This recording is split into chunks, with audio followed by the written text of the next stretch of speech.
성경 말씀 요한계시록 19장입니다. 요한계시록 19장 17절부터 21절까지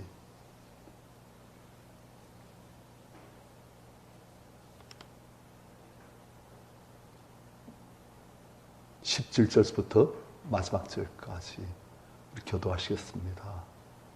또 내가 보니 한 천사가 태양 안에서 공중나는 모든 것을 향하여 큰 음성으로 외쳐 이르되 와서 하나님의 큰 잔치에 모여 왕들의 살과 장군들의 살과 장사들의 살과 말들과 그것을 탄 자들의 살과 자유인들이나 종들이나 작은 자나 큰 자나 모든 자의 살을 먹으라 하더라.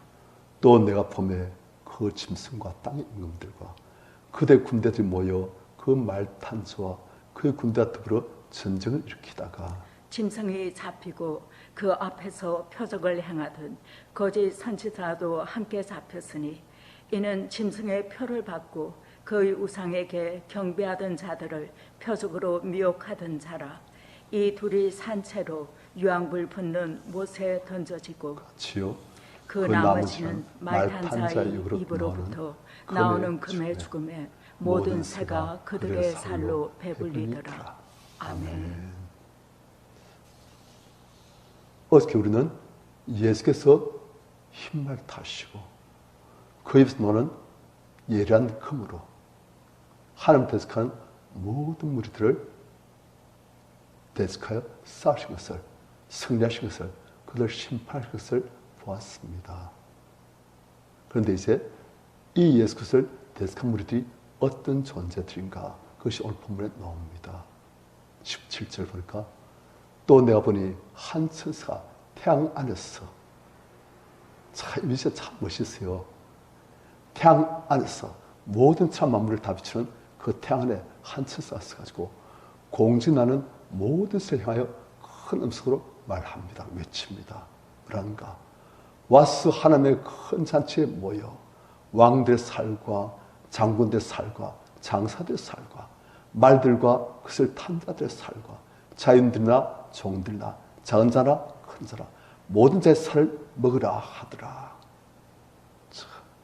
이 천사가 태양 안에서 가지고 공진하는 모든 살을 향해서 큰 소리 이렇게 와서 살들을 먹어라. 어떤 살이다? 하나님 대적한 모든 자들의 살. 그들이 왕일 수도 있고 장군일 수도 있고 힘센 장사일 수도 있고 그리고 말을 탄 자들의 살. 자유인, 종, 작은 자, 큰 자 모든 하나님 대적한 자들의 살들이 다 뜯어먹어라. 우리나라에서는 어떤 사람이 죽었을 때 그 죽은 사람의 살 뜯어먹는 그런 새들은 별로 많지 않습니다. 하지만 이 근동지역 그런 데 보면 새들이 동물의 사체가 있으면 그게 비행기 날다가 동물 죽고 나면 그 사체 내려가지고 그것을 다 뜯어먹어요. 막 독수리 수십 마리 와가지고 그것을 뜯어먹습니다. 그리고 그 옆에 까마귀들도 와가지고 좀 얻어먹을 거라고. 그런데 독수리 날개 퍼들면서 하면 까마귀들이 겁나서 피하다가 좀 때 이제 독수리 다 먹고 가면 까마귀들이 막 와가지고 막 또 떼그를 뜯어먹는 거예요. 온갖 좀 지저분한 부정한 짐승, 부정한 새들이 와가지고 다 뜯어먹습니다. 그러니까 그래서 성경에서 보면은 새 하면은 좋은 이미지가 안 때가 많습니다. 그래서 새들 하면 보면 마귀에 속한 혹은 마귀의 영들 그런 것을 말할 때 많아요. 그리고 여기서 보니까 이 사체를 뜯어먹는 그 근동지의 수단 새들에게 전부 다 모여라. 왜? 17절 보니까 하나님의 큰 잔치가 벌어졌다. 우리 하나님 큰 잔치하면 막 성도들이 와서 기뻐하며 감사하며 찬양하고 모든 청천사들이 하나님을 찬양하고 그런 잔치만 있는 것이 아니고 또 어떤 잔치가 있느냐? 하나님 대적한 자들이 전부 다 죽어버린 거예요. 아무것도 모르고 그들을 창조하신 이 세상을 다스리시는 그들 구원하시고 십자가에서 죽으시고 피 흘리신 그 예수 그리스도를 대적하는 수많은 사람들. 아무것도 모르고 사탄에 미혹되어가지고 그 사람들이 결국 어떻게 되시느냐. 예수 그리스도 말씀의 검으로 싸신 그분 앞에서 다 멸치한 거예요. 그러니까 세상적으로 말하면 다 전장터에서 다 피 흘리고 죽는 거예요. 죽으면 그 자리에 오면서 무엇입니까? 이젠 그 사체를 뜯어먹으려고 기다리고 있던 모든 새들이 우우 다 모이는 거예요. 그래가지고 그 사체를 다 뜯어먹어요. 잔쳐 버리신 거예요. 그런데 이런 하나님을 대적한 자들이 다 죽어 없으시면 그 자리에 바로 하나님의 큰 잔치라는 거예요. 그래서 우리가 참 무시무시한 걸 알아요. 이 사람들은 자기들이 지금 누구를 대적하는지, 자기들이 지금 뭐 하고 있는지 아무것도 모르는 거예요. 그들이 말씀에 의해서 그들이 다 죽고 그 시체가 새들에 뜯어먹히고 그런 운명이 그를 기하는지 모르고 그들은 하나님을 무시하고 하나님 어디 있냐? 나 로마 황제가 바로 주요 너의 하나님이다. 그것이 막 나오는 거예요. 그리고 또 그것을 아멘 하면서 그들 식으로 막 맞다면서 로마 황제께서 바로 우리의 주요 우리의 하나님이십니다 하면서 막 그렇게 한 사람들, 또 그렇게 부추기는 거짓 선자들 있는 거예요. 이 사람들 자기가 뭐 하는지 몰라요. 이 사람들 자기가 하는 것이 하나님을 대적하고 하나님을 대적하는 악한 사탄을 따르는 것인 걸 이 사람은 모르고 그냥 미혹돼가지고 하는 거예요. 그런데 그들의 결국은 무엇입니까? 죽음이에요.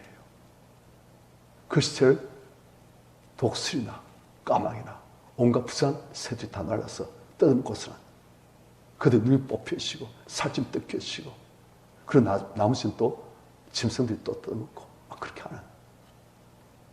그랬더니 모른다는 거예요.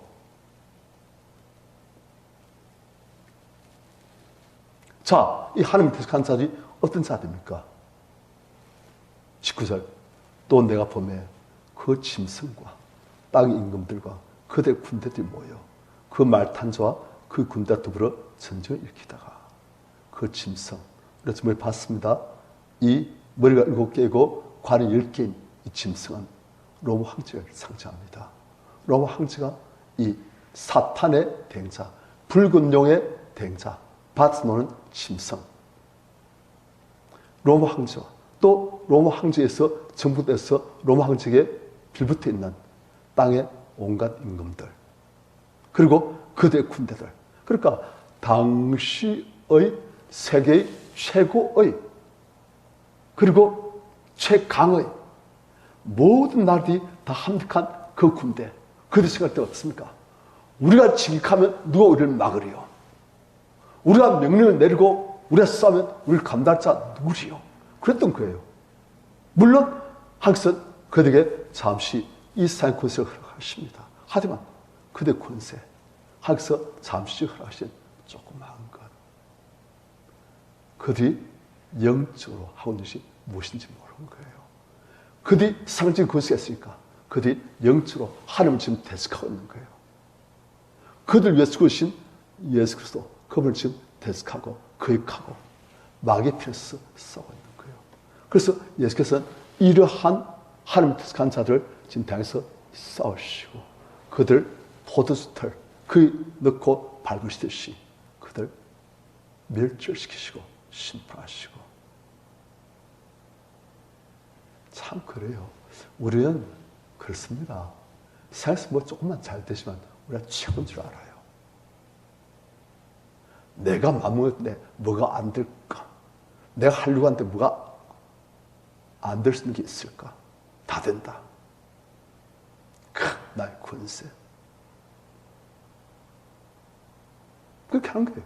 사실 지금도 보면 우크라이나 전쟁 때문에 푸틴 그 한 사람의 판단 때문에 온 세계가 지금 힘들어하지 않습니까? 기름값 오르고 원자재값 오르고 곡물값이 오르고 앞으로 내년되면 또 어떤 식으로 이제 식량 기근이 올지 가난한 나라들, 개발도상국들 그 수많은 나라들이 굶주리고 폭동이 일어나고 정부가 지금 물가를 왜 못 잡느냐? 왜 우리가 살기 이렇게 빡빡 힘드냐? 푸틴 한 사람 판단 때문에 그런 거예요. 그 푸틴이 유럽에 그 가스를 공급하다가 그 가스관을 그냥 잠가버리니까 온 유럽이 지금 산업이 마비되어지고 절전해야 되고 단전해야 되고 정전 돌아가면서 정전해야 되고 좀 막 그런 거예요. 그러니까 자기가 볼 때는 내 한 명이 결정하니까 온 세계가 지금 벌벌 떨구나 막 그래 되는 거예요. 그런데 그것은 푸틴 때도 그랬지만 그 전에 로마 황제 때는 됐어요. 내 한 명이 명령 내리면 온 세계가 벌벌 떤다. 하늘 새도 내 군수에서 내 숟가락 딱 가리키면 그것이 떨어진다. 그런 식의 어마어마한 자기 군수를 창했던 거예요. 그래서 그들이 하나님 대스카에서 예수 그리스도를 우습게 보고 내가 바로 주요, 내가 바로 하나님이다. 날 숭배라. 막 그렇게 나오는 거예요. 그런데 그들의 이 모든 교만이 하나님 보실 때 얼마나 우스운 것이겠습니까? 우리 이런 사람들 많이 봅니다. 성경에 많이 나옵니다. 바벨론 황제 느부갓네살도 그 바벨론 왕국을 탁 그리면서 자기가 지은 그 바벨론 도성을 보면서 내가 내 힘으로 나의 인권을 위해서 창조한 이 도성을 보라. 그때 하늘부터 느부갓네살 와 하면서 하면서 그를 짐승처럼 만드시고 삶이 잘 되시면은 천상천하 유아독존이에요. 내가 최고다. 하나님 내 하는 것을 누가 막으려? 그렇게 된 거예요. 느부갓네살 왕만 그랬습니까? 성경 보면 산헤립도 그랬어요. 참. 그러니까 로마 황제 됐겠지요. 가는 곳마다 성전, 정복, 왔노라, 보았노라, 이겼노라. 누가 막으려? 어느 신이 그들의 백성을 나의 손으로부터 구원하였는가? 그래서 막 모으는 거예요. 그래서 하나님께 대해서도 창조신, 구원주신 예수 그리스도에 대해서도 교만하고 대적하고 그래서 싸우는 거예요. 그런데 아유, 될 싸움입니까? 아무것도 모르고 얼썩으니까 하나님 모르니까 그냥 싸운 거예요. 그래서 그 결과는 처참한 패배. 전장의 그 싸움터에 왕들과 그리고 그 짐승, 로마 황제와 그대 모든 군대들이 다 시체가 되어서 널브러져 있고 거기 새들이 와서 독수리 와서 뜯어먹고 피가 낭자하고 온 땅에 피로 물들어 있고 좀 지나면 거기에 온 땅에 죽은 사람들의 해골, 뼈다귀들이 굴러다니고 그렇게 되는 거예요. 그걸 몰라요. 자기의 권력과 자기 상념과에 도취돼가지고 그렇습니다. 그런데 자 이렇게 예수 그리스도를 대적하던 하나님 대적하던 이 사람들 20절 짐승이 즉 로마 황제가 잡히고 사로잡혔어요. 그 앞에서 표적을 행하던 거짓 선자 이것도 또 다른 짐승이었지요. 앞에서 보면 그도 잡혔으니 이는 짐승의 표를 받고 그 우상에 경배하는 자들 표적으로 미혹하는 자라. 하여튼 황제 숭배를 강요하고 선전하고 미혹하던 이 존재들 전부 다 이 둘이 어떻게 되는가? 20절 마지막에 이 둘이 산채로 유황불 붙는 못에 던져지고 그 나머지는 말탄 자, 즉 예수 그리스도의 입으로 나오는 금의 죽음에 모든 새가 그들의 살로 배불리더라. 성도들이 보신 거예요. 당시에 로마 황제 숭배를 강요받던 죽음으로써 그것을 거부하고 죽음으로써 믿음을 지키고 죽음으로써 승리하기를 각오하고 승리했던 수많은 성도들에게 그들이 지금 대적하고 있는 이 로마 황제 그리고 그 로마 황제를 숭배하도록 강요하고 있는 그 선자들 그리고 그 뒤에 있는 상 권세 그들이 어떻게 될 것인가 그걸 지금 보신 거예요. 그들이 지금은 온 세상을 다스리고 있는 것을 보지만 그들의 결말은 이러하다. 로마 황제 그리고 그 선자 그들은 산채로 유황불 붙는 그 불못에 던진다. 어떻게 했습니까? 이미지를 상상해 보십시오. 그 유황불이 붙는 그곳에 그 산채로 던지면 그냥 참한 비명소리. 산치로 살 타고 비명 지르고. 그러니까 그들 두려워하지 마라. 몸은 죽여도 영혼은 능히 죽이지 못한 자를 두려워하지 말라. 오직 몸과 함께 영혼을 능히 죽임이라 하시는 하나님만 두려워하라. 성들이 아멘. 우리가 로마 황제를 두려워했고 그들 산 것을 두려워하였고 그로 인해 우리가 사로잡히고 감을 갇히고 칼에 죽을 것을 두려워했으나 하나님 맞습니다. 진짜 두려워할 일은 이 천지만물을 지으시고 다스리시는 이들 심판하실 예수 그리스도와 우리 성부 하나님이십니다. 그걸 되시는 거예요. 우리 역시 그럽니다. 이 땅 살다 보면 우리가 로마 황제 같은 짐승 같은 땅 임금들 같은 상 군대들 같은 그런 무시무시한 상세력들 이 상 권세들이 우리를 들게 할 때 안 맞겠습니까? 지금 우리나라에서는 안 그렇지만 지금 또 북한이나 중국이나 그리고 사우디아라비아, 이란 같은 이슬람 국가 그런 데서는 예수 믿는 것은 죽음을 각오해야 되는 거예요. 그들에서 이 말씀이 얼마나 위안이 됩니까? 그들 지금 앞잡고 있고 그들을 사로잡고 죽어서 한 그 모든 군사들이 이렇게 처참하게 예수 그리스도에 의해서 완전히 박살나고 산치로 유황불못을 던지고 우린 영원히 구원받을 텐데 이 존재들은 산치로 유황불 붙는 못에 던지시고 또 하나님 뜻하는 모든 무리들은 다 전장돼서 다 죽고 예수 그리스도의 입에서 나오는 금에서 다 죽고 그들의 신이 독수리나 까마귀나 온갖 부정한 세대에서 다 뜯겨지고 그래 하나님 저희들이 그들의 일상 것을 잠시 부러워했습니다. 우리가 그런 것이 없음을 아파했습니다. 하나님 그러나 우리가 진짜 권세하신 하나님께서 우리와 함께 하시고 우리가 진짜 영혼이 승리할 자입니다. 그렇게 되신 거예요. 우리가 우리의 영적인 신분, 정체성, 우리의 영원한 운명 그리고 또한 하나님 뜻한 자들의 영원한 운명 그것을 아시고 항상 승리하시는 이기시는 믿음으로 붙드시는 우리들 다 되시길 축원합니다.